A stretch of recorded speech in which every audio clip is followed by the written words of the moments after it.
Hoje a gente vai mergulhar fundo na história dos últimos dias de Policarpo de Esmirna. É uma narrativa, poderosa e muito inspiradora sobre uma das figuras mais importantes do início do cristianismo. A vida dele terminou com uma demonstração de fé que, sinceramente, é de arrepiar.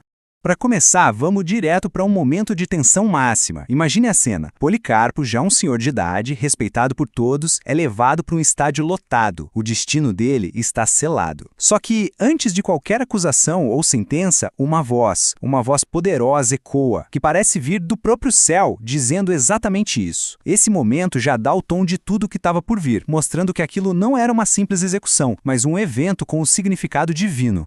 Mas, afinal, quem era Policarpo? Para a gente entender a força da fé desse homem, é fundamental saber de onde ele veio. Ele não era um líder qualquer, não mesmo. Ele era uma ponte viva, uma conexão direta com a era dos apóstolos, aqueles que caminharam lado a lado com Jesus.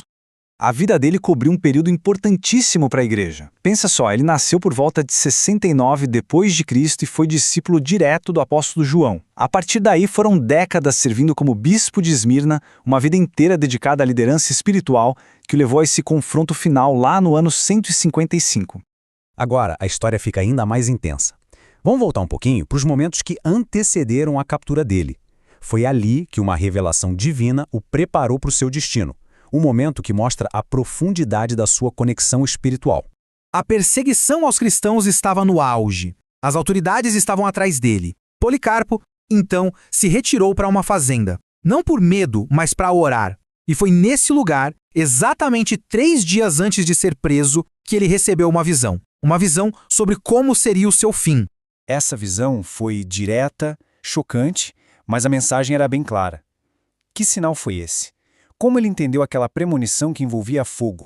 A resposta veio de uma forma impressionante. Na visão, o travesseiro dele pegava fogo. Sem hesitar um segundo, ele se virou para as pessoas que estavam com ele e disse essas palavras proféticas. Ele não só previu a própria morte, mas a aceitou como parte de um propósito maior. E aqui a gente chega no coração dessa história, no confronto dele, cheio de coragem e dignidade, com a autoridade romana. Era o momento em que a fé dele seria testada publicamente, na frente de todos.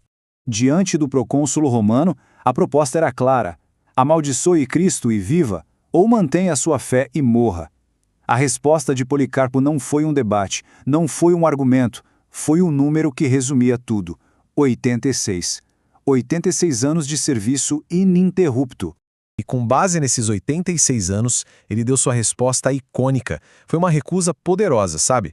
Não vinha de um lugar de desafio, mas de uma lealdade profunda, de uma vida inteira de caminhada. É uma das declarações de fé mais famosas da história da igreja, um testemunho que ecoa forte até hoje. Bom, agora chegamos ao clímax. O que aconteceu no estádio a seguir não foi só uma execução. Os eventos tomaram um rumo completamente milagroso que deixou todo mundo ali, a multidão inteira, de queixo caído.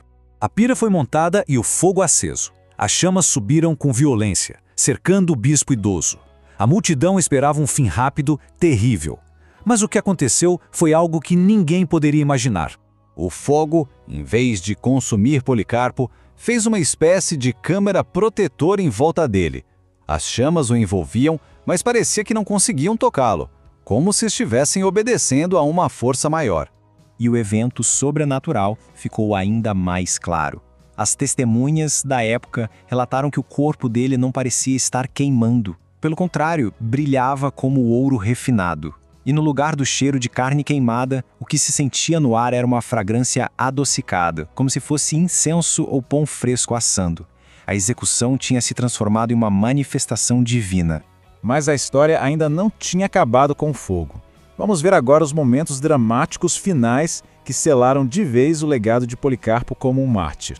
Vendo que o fogo não fazia efeito, o carrasco recebeu a ordem de usar uma espada. Mas o milagre continuou.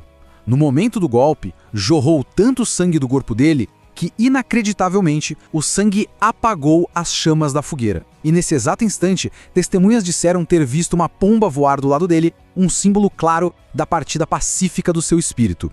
O martírio de Policarpo não foi uma história de derrota, de jeito nenhum. Foi uma história de triunfo espiritual. Sua jornada, marcada por revelação divina e por milagres, deixou uma questão poderosa que permanece relevante. Ela nos convida a refletir sobre a natureza da coragem, da convicção e sobre o que significa ter uma fé que transcende a própria vida